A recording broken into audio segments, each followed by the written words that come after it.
प्रातः क्लास चल रहा था। 1 मार्च 1968 शुक्रवार को 30 रुपीज की पहली लाइन में बात चल रही थी कि सात्विकता होती है, पवित्रता होती है तो ताकत बहुत ज्यादा होती है। नई दुनिया और पुरानी दुनिया कलयुग में पवित्रता की पावर कम हो जाती है तो ताकत भी कम हो जाती है।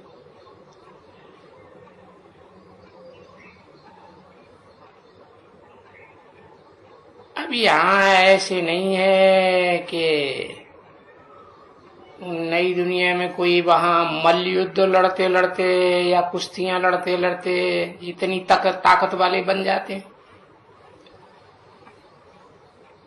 नहीं, ऐसी देह को ताकत बढ़ाने वाली बातें वहां कोई भी नहीं होती है।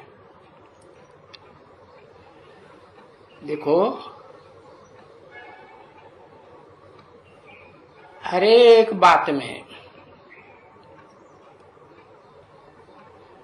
मल्ल युद्ध करो या कोई भी लड़ाई करो, एक दो को दुख तो होगा ना।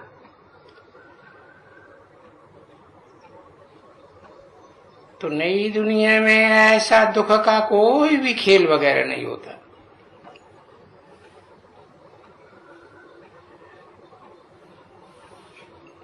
जो कहीं दुख हो जाए, दुख धाम की अनुभूति हो जाए,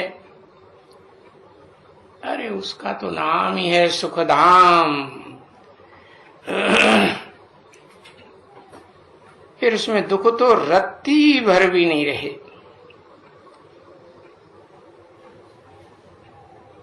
तो टेम्पटेशन है ना बच्चे। तो हम इतने सुख में जाते हैं जिसको कहा जाता है स्वर्ग का सुख, पैराडाइज, जन्नत।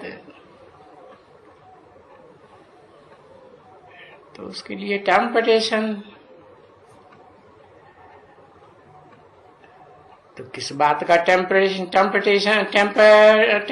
यहां देते हैं? पवित्रता का। तो पवित्रता के लिए समझाते हैं। वो भी ऐसे बैठ करके समझाते हैं।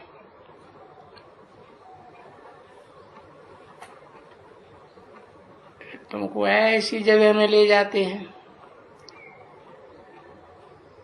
तो तुम सो पवित्र बनो। तुमको हेवन में, स्वर्ग में ले आते हैं। सो भी अनेक जन्मों के लिए पवित्र बनने की बात नहीं कह रहे हैं, सिर्फ इस एक जन्म के लिए पवित्र बनो। बाकी और जन्म में पीछे क्या होता है उसकी बात तुम मत करो, उसका ख्याल ही नहीं करो। बस तुम इस जन्म में पवित्र रहो।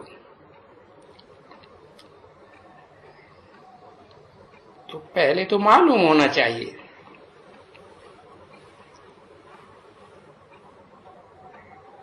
कि ऐसे पवित्र कौन रहते हैं।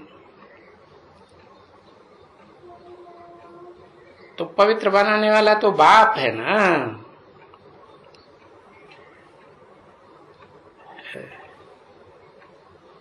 तो उस बाप का परिचय देना पड़ेगा। तो ये मूल बात है, बाप का परिचय देना। तो बच्चे जानते हैं कि बाप का परिचय न होने के कारण कोई पवित्रता, सुख, शांति की दुनिया को पाया ही नहीं सकता।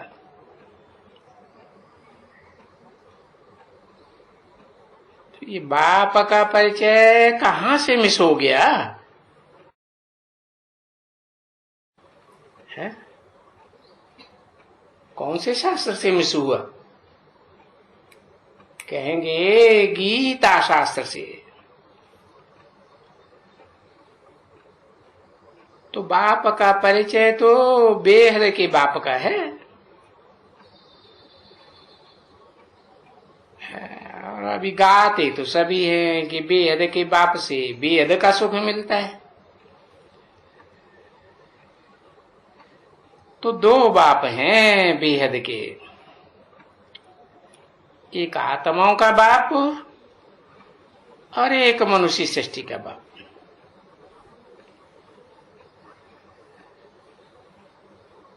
अरे बेहद का सुख है तभी तो बेहद के बाप को याद करते हैं।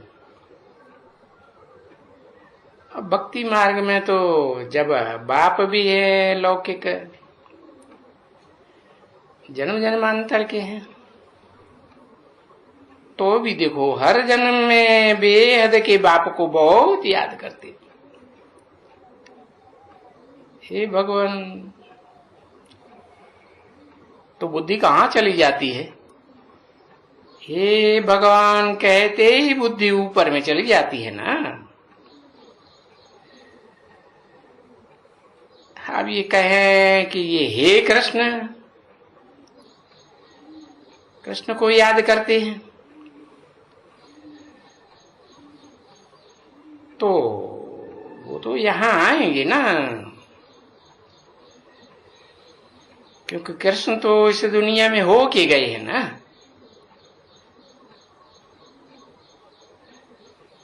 तो फिर वहां उनकी आत्मा जन्म जन्मांतर है, वहां से फिर यहां होके गई है। क्योंकि भले कोई हैं और धर्म वाले जो पुनर्जन्म को नहीं मानते हैं, तो भी कहेंगे ये हाजरा हुजूर है। इसलिए बाप कहते हैं ये भक्ति मार्ग बिल्कुल ही लंगड़ा मार्ग है। लंगड़ा बनाए देते हैं, अपवित्रता से लंगड़े बन जाते हैं।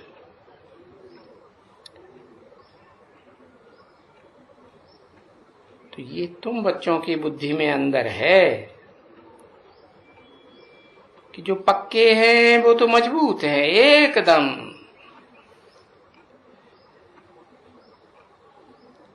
उनको अंदर में ये चलेगा। अब किसको भी शरीर वाले को देखेंगे ना, है तो फिर कोई कितना भी सुंदर हो तो उनको वो उनकी सुंदरता ख्याल में नहीं आएगी। उनकी शरीर की ताकत ख्याल में नहीं आएगी, है ना। है। उनकी बुद्धि में तो आवेगा, अरे ये क्या है, ये पाई पैसे के शरीर, अरे ये तो कौड़ियों जैसे शरीर है। और कौड़ियों का संग करते करते आत्मा भी कौड़ी जैसी बन गई। अब इनसे क्या बात करना है, क्या करना है? अरे घृणा आती है, अभी उसको घृणा कहो, वैराग कहो, नफरत कहो, बात तो एक ही रहती है। वैसे ही अक्षर अच्छे अच्छे हैं भाई। वैराग तो वैराग मन नफरत नहीं आती है, परंतु कहते भी है ना, वो सन्यासी तो कहते ही हमारी स्त्री नागिन है। अब नागिन है तो फिर नफरत हुई ना, तो जरूर वो नफरत अक्षर फिर थोड़ा वो है, थोड़ा नीचा है। जैसे किसको कहो नालायक, है। ये क्या है? लायक नहीं है, ना लायक है। तो देखो ये कैसा ठंडा अक्षर है और वो कैसा तीखा अक्षर है। तो ये भी ऐसे ही है। उन सन्यासियों को भी नफरत आती है, ये नागिन है, ये ऐसे करती है, वैसे करती है। देखो ऐसे ऐसे अक्षर कह देते हैं ना। अब यहां तो हम ऐसे अक्षर नहीं कहते, क्योंकि हम तो इस ड्रामा को अच्छी तरह से जान गए।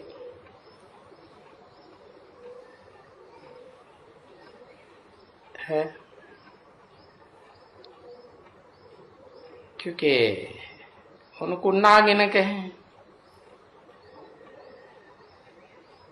ये तो ड्रामा में भक्ति मार्ग के समय में, भक्ति मार्ग में तो ये होता ही है।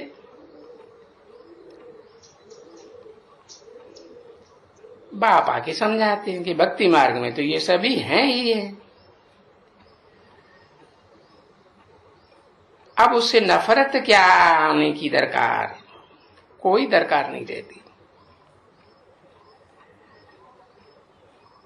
तो नफरत तो तब आएगी जबकि कुछ ज्ञान मिले।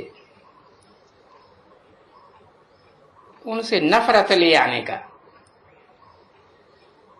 अब जिनमें ज्ञान ही नहीं है तो नफरत आती नहीं है, बार बार बुद्धि उधर ही जाती है। जैसे सन्यासी नफरत दिलाने के लिए वो ये बताते हैं कि ये ब्रह्म में लीन हो जाएंगे।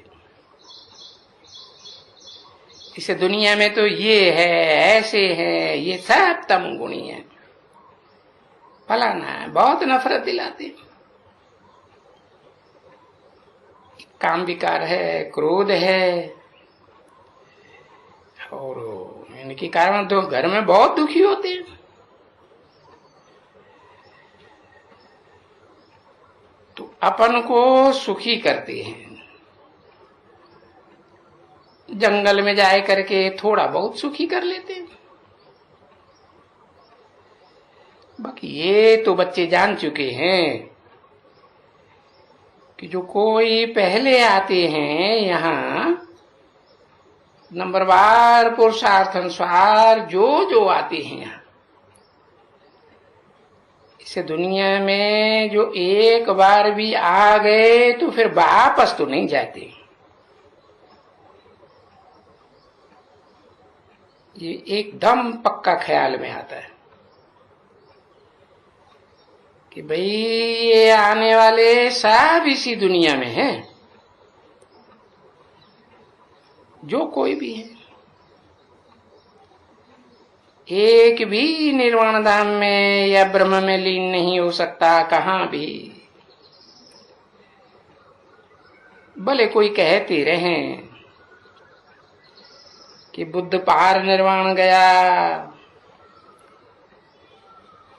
परंतु कोई ऐसे होते थोड़े ही है ना। वो शरीर भी नहीं होता, आत्मा भी नहीं है।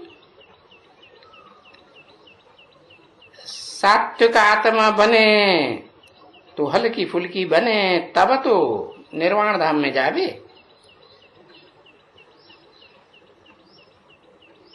तो उनको क्या मालूम कि आत्मा ने कहां जाकर के जन्म लिया। ऐसे ही कह देते हैं पार निर्वाण गया, तो बोलते रहते हैं हाँ ये तो गया निर्वाण धाम में या ब्रह्म में लीन हो गया, बुद्ध के मौके पानी में लीन हो गया। तो वो लोग तो ऐसे ही समझते हैं, क्योंकि बड़े लंबे समय से शास्त्रों में पढ़ते आए हैं, लिखा हुआ है शास्त्रों में। ये सारी बातें सुनाते हैं, सुनते हैं, और फिर बाप आकर के कहते हैं नहीं, इन शास्त्रों में तो जो कुछ भी है वो सब भक्ति मार्ग माना दुर्गति मार्ग। बुद्धि को एक ठिकाने नहीं लगा सकते, भगाते रहते हैं। तो देखो, भक्ति मार्ग के लिए कहते हैं ना दुर्गति मार्ग है। इसलिए तुम कोई भी न नावल, न शास्त्र, न कोई कथा कहानी, न फलाना, तुम कोई भी पुस्तक हाथ में नहीं उठावेंगे। परंतु ये देखो माया है ना, तो जिनको नावल की भी आदत पड़ जाती है ना, अरे वो तो बड़ी बुरी आदत है। और नावल लिखते तो मनुष्य ही है ना। इस तामसी दुनिया में ये नावल बहुत चल पड़ते हैं।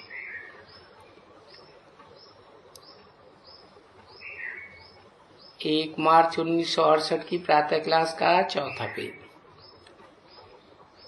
4थी लाइन। हमारे पास कई ब्राह्मणियां हैं जो अभी भी छिपा छिपा करके नावल पढ़ती है। तुम बच्चों को तो मालूम नहीं है, बाबा को तो मालूम रहता है कि छिपाई छिपाई करके वो नावल पढ़ती है। कि ज्ञान तो है पूरा ऐसे ही, जैसे बाबा कहा क्या, कुक्कड़ ज्ञानी। कुक्कड़ किसे कहते हैं? है? मुर्गा। हाँ, मुर्गा क्या करता है? सवेरे ही सवेरे अमृत वेले ज्ञान बांग लगाना शुरू कर देता है, दूसरों को जगा देता है, खुद सो जाता है। तो ये कुक्कड़ ज्ञानी है।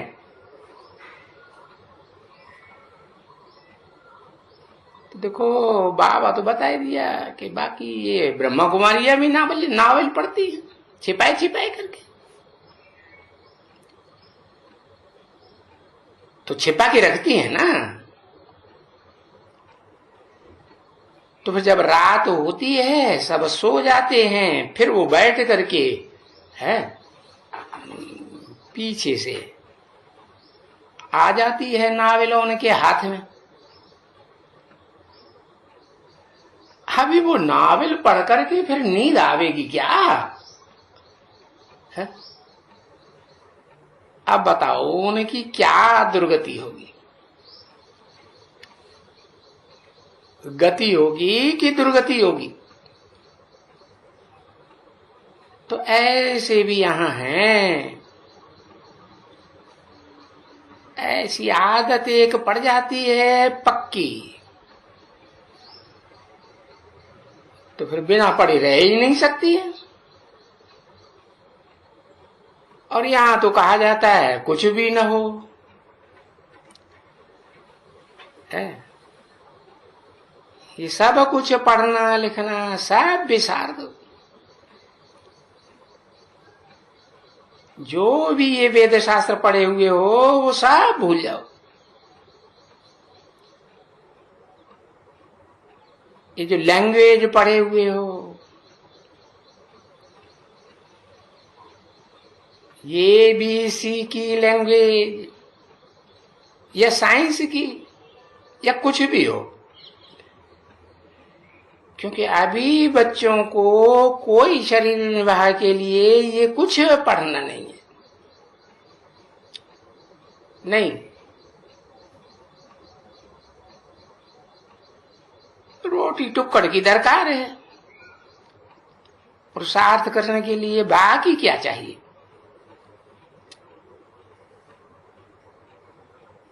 क्या कहेंगे क्या चाहिए? याद चाहिए। ये जो भी पढ़ाइयां हैं, ग्रामर वगैरह,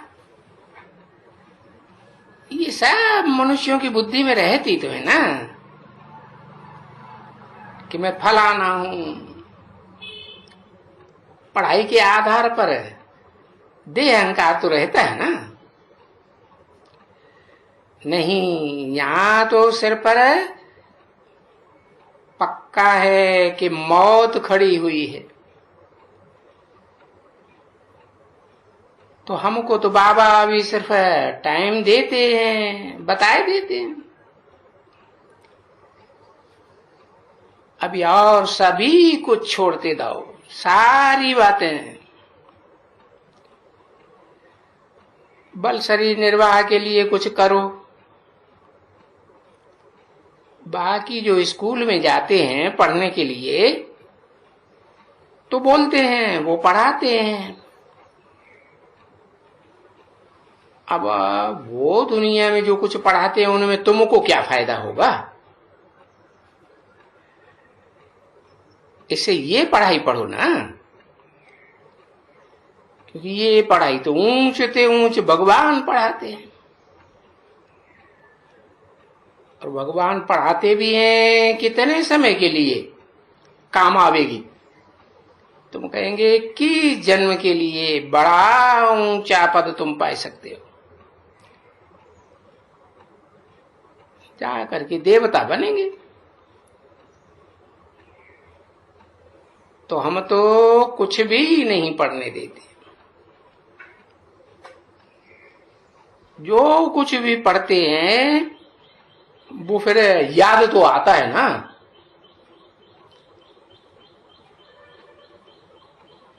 तो यहां तो इस पढ़ाई में कुछ भी पढ़ना करना नहीं होता है, कुछ भी याद नहीं करना है। अभी तो इसे दुनिया की सब बातों को भुलाना पड़ता है।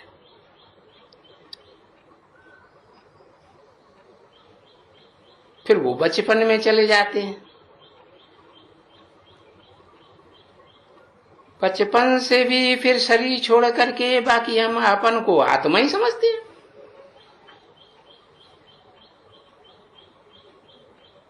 शरीर भी है, शरीर होते हुए भी हम समझते हैं कि हम आत्मा हैं। तो देखो, ये शरीर को देखते तो है ना। अब तुम भी देखते हो कि बाबा देखते हैं, परंतु देखते हैं इन आंखों से। परंतु वो जो बाबा ने दिव्य बुद्धि दी है कि नहीं, वो तो तुमको दिखलाया भी है दिव्य दृष्टि से कि नई दुनिया उनको देखने में आई। और फिर ये भी दिखाई पड़ा कि ये दुनिया तो विनाश हुई पड़ी है। तो फिर ये विनाश की दुनिया क्यों दिखाते हैं? ये शरीर खत्म हो जाता है।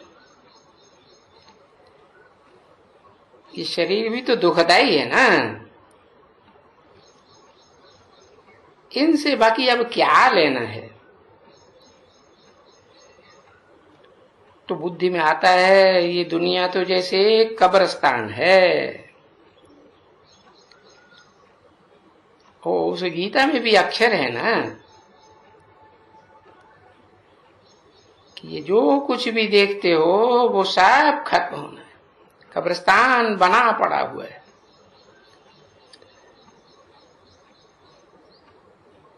अभी तो इस कब्रिस्तान के ऊपर परिस्तान बनने का है। अभी कब्रिस्तान और परिस्तान के बीच में भी तुम दोनों के बीच में बैठे हो। हाँ, समझते हो बुद्धि से जैसे कि अभी परिस्तान बन रहा है। जैसे किसकी जगह हो बे और उस जगह में क्या बनाना है। तो जैसे बीच में बैठा है, बैठे हो पुरानी दुनिया में, परंतु बुद्धि में है कि हम तो बीच में बैठे, क्योंकि वो बन तो नहीं गई है। नया मकान, नई दुनिया बनी नहीं है, वो बन रही है। तो तुम्हारा बुद्धियोग वहां चला गया, नए मकान में, नई दुनिया में। अब बुद्धियोग वहां चला गया तो तुम जैसे कि वही हो, क्योंकि तुम तो आत्मा हो ना। आत्मा में ही तो मन बुद्धि है। तो तुम्हारा भी हूबहू ऐसे ही है। वो जो सन्यासी होते हैं उनमें कोई परिस्थान तो नहीं बनता है, न कोई परिस्थान में जाते हैं। अरे उस परिस्थान में जाने के लिए तो पुरुषार्थ ही नहीं करते है। तो कहते हैं स्वर्ग के सुख काग विष्टा समान। अब तुम तो नई दुनिया के लिए पुरुषार्थ करते हो, तो तुम जानते हो कि पुरानी दुनिया और नई दुनिया के बीच में हम बैठे, क्या बनने के लिए है? अभी पुरुषों में उत्तम बनने के लिए बैठे है। अब नाम तो देखो इस युग का कितना अच्छा नाम है, पुरुषोत्तम संगम युग। और यादगार भी मनाते हैं, हर चौथी वर्ष पुरुषोत्तम मास मनाते हैं ना, मुसलमान भी बनाते हैं, वो तो हर साल मनाते हैं।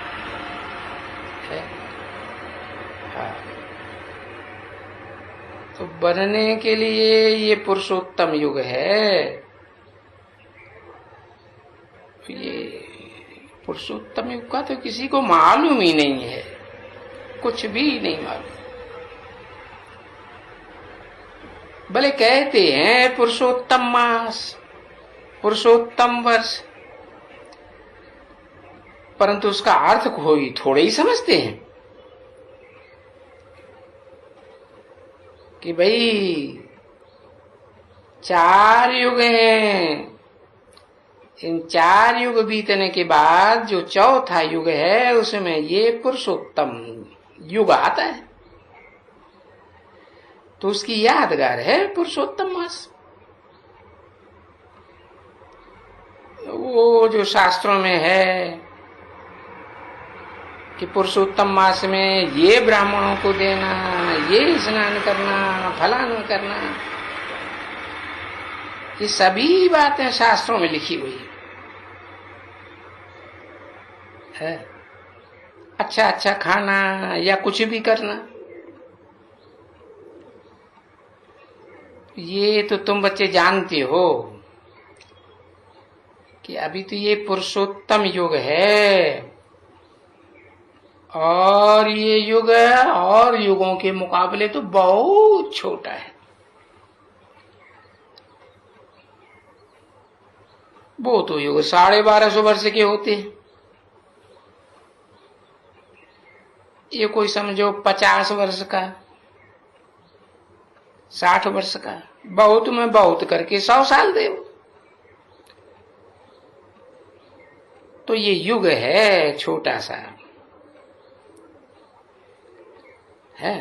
तो उस युग में भी समय में थोड़ा टाइम तो मिलता है ना, तो हो सकता है किसको महीना 2 महीना भी मिले, तो वो तो पिछाड़ी में देरी से आवेंगे ना है। इस यूनिवर्सिटी को, इस कॉलेज को ज्वाइन ही देरी से करेंगे, वो तो देरी से करेंगे, और तुम तो देखो पहले ही आ गए हैं। तो जानते हो कितना समय ये याद करते करते माथा है मारते मारते, अब देखो याद तो ठहरती नहीं है ना, माया बार बार घड़ी घड़ी भुलाई देती है, क्योंकि इस दुनिया की अनेक चीजें सामने आती हैं। ये बाबा खुद सभी बातें कहते हैं। बाबा तो खाने बैठता हूं, एक दो गिट्टी खाता हूं, भूल जाता हूं, क्या क्या याद आ जाता है। नहीं तो बाप को तो रात दिन याद कर सकते हो, सोते हुए, जागते हुए, चलते फिरते, परंतु भूल जाते हैं, या तो फिर बैठे बैठा नींद आ जाती है।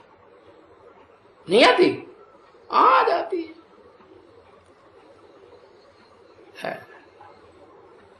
बाकी तो सारा दिन बाप याद रहते हैं। कब? अंत में ऐसी स्टेज तुम बच्चों की हो जाएगी,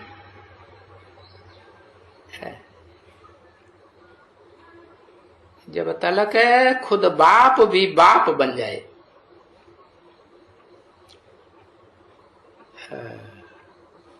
ओम शांति।